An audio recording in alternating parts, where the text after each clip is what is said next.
Hello my friends, welcome to this channel. In this video we're going to talk about Monstera and how to make it grow into this kind of tree that takes half of the space of our living room, and how to make it have basically fenestrations on the leaves so that you can enjoy the best of it. I'm Anna, I help you grow beautiful and healthy plants. If you like plants, subscribe to this channel because we're talking everything about plants.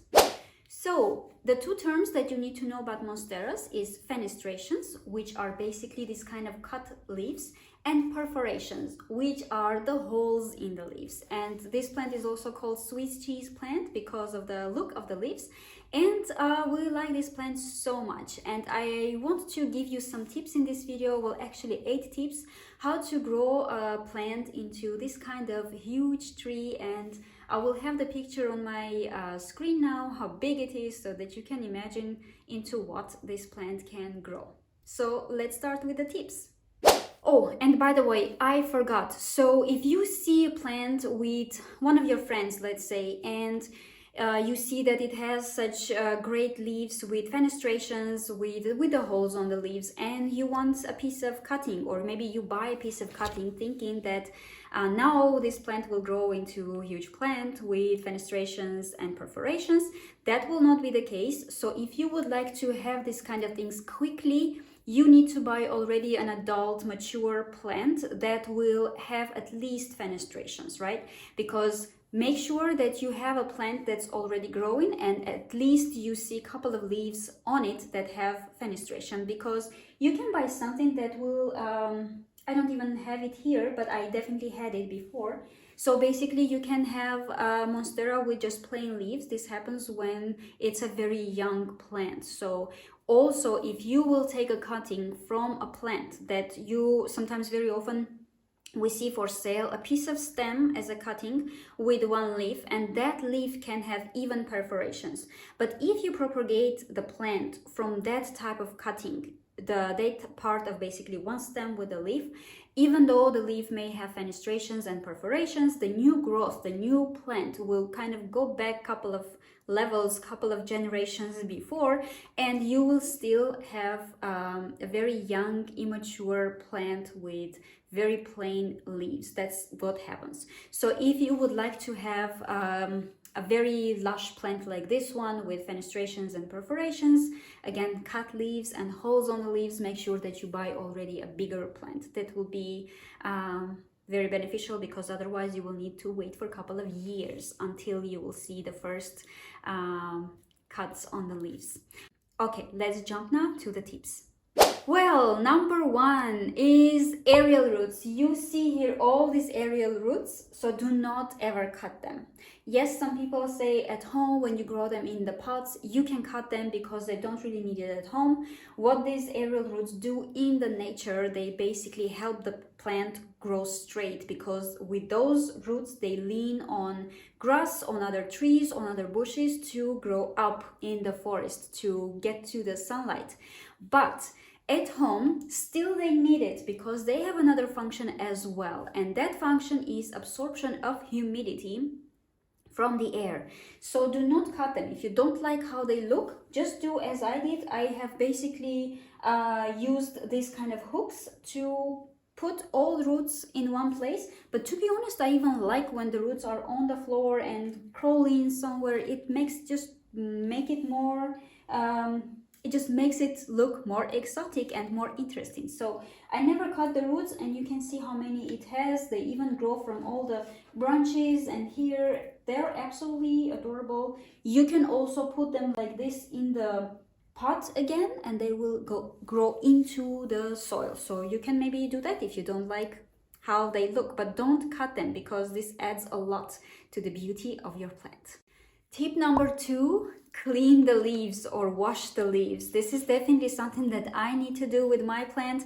And by the way, I will also record a video because it will be quite challenging. I cannot take this plant to the shower and wash it very easily just by, showering it. So I will need to do it one by one, and also I will show you in that video the mix that I will use to clean the leaves so that they are shinier. So if you would like to see that video, make sure to subscribe and click also on the bell button, then you will be notified when I post that video, so that you also clean your monsteras and make sure that you have shiny leaves. Tip number 3, light. These plants are recommended for those who don't have that much sunlight. You can grow these plants literally in shade and they will be growing quite nicely, and they can still grow into a beautiful plant. But the thing is that if you grow them in a bright area, sometimes a little bit with sunlight as well, you will notice how fast it grows, how big the leaves are, how shiny the leaves are, and you will notice also that these cuts, the fenestrations, the perforations, will happen even quicker. Of course, these are the things that come with age, that come with literally how many years old is your monstera. But if you grow it, let's say for 3 years in a very bright area compared to the shade, you will have totally different growth rate, and you will see that one plant is still grows nice, but it's maybe, I don't know, 60 centimeters tall, and the one that grows in a light, bright area will be maybe over 1 meter already with fenestrations. So light matters a lot. Tip number 4 is the soil. You need to pick the soil for monsteras that will be the best for them. And the best soil for monsteras, also for other philodendrons and Hoyas, is very chunky, very light soil. So definitely use perlite in it, use bark in it, use clay pebbles in it to make sure that the soil is not really squishing the roots, but it's very light and airy, and the air ventilation is good. The access of air is also very good for the roots. So use chunky soil, that you can see it here, that I have used all sorts of things in it to make the soil quite light. Tip number 5, repot it when you know that there are tons of roots in it, when it's basically doesn't have space anymore to grow. Some people recommend to keep it root bound, but if you want to grow your plant faster, basically put in a bright place, but also repot it every single year into a pot that will be a little bit bigger than your pot. So do not change the pot from very small one into a huge one like this one, but make sure you repot it into a bigger pot every single year. When you take out this plant from the soil, you can notice how thick the roots are, how big they are, and this is happening every single year, that the root bound will be just, you know, covering the whole space in your plant. If you had a great bright place, if you were also of course fertilizing it, taking care of it, it grows very fast in very good conditions. If you have chunky soil, bright area, warm area, it will grow really fast. And if you want to grow this into this kind of tree, make sure you repot it when the plant doesn't have space to grow in the same pot.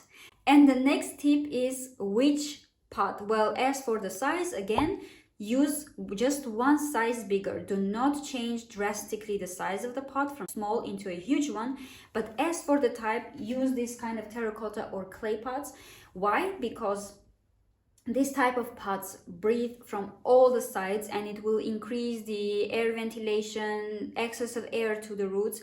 If you water, especially if the pot is big, you may overwater it, but in clay or terracotta pots, the water will be going out also from the sides of the pot. It's basically a breathing container that will absorb the moisture, will absorb the water, and will not let the roots get rotten. So definitely for monsteras, go for clay pots. You will not regret it. If it's really big and you think it, but it will be very heavy, how am I gonna move it from a place to place? It's sitting now on a tray on the wheels, and I can easily, just easily by pushing it, move it from one side to another because it's on the wheels. I don't need to basically take it, and wait, this plant will be impossible for me to even yeah, no.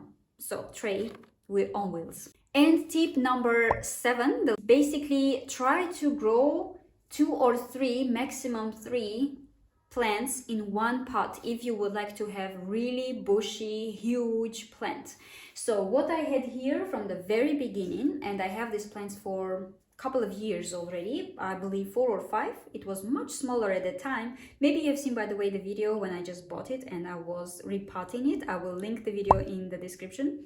You can see before and after, before how it was and now how it is. But there were three plants of equal size in one pot. So this made sure that in general, when you would look at the plant, it was very bushy. Very often it's not one plant, but it's 2 or 3 plants.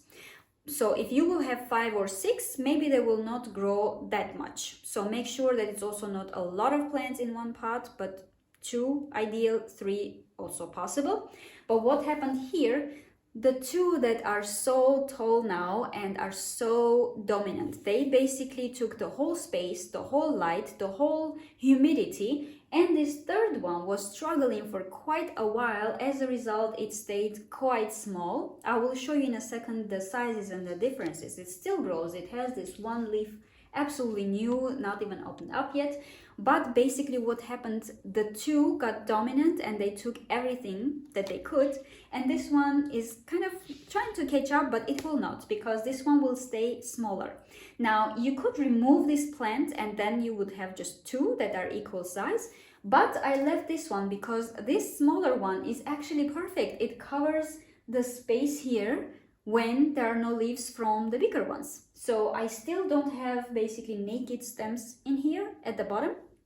This third one does the job and it creates this kind of fuller, bushier pot for me.